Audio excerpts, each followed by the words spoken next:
video manual. Positioned on the side of the watch is the crown, which is used for setting the time and winding the watch. Although the watch is self-winding, when the crown is in this position, it can be wound forward for extra power.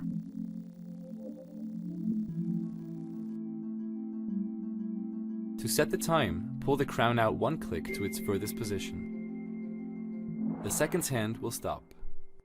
Turn the crown forward or backward to move the hour and minute hands to the desired time.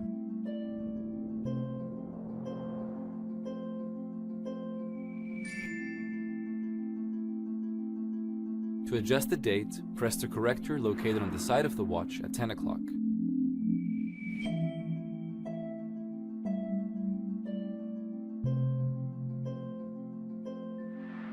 The chronograph is used for measuring time periods of up to 12 hours.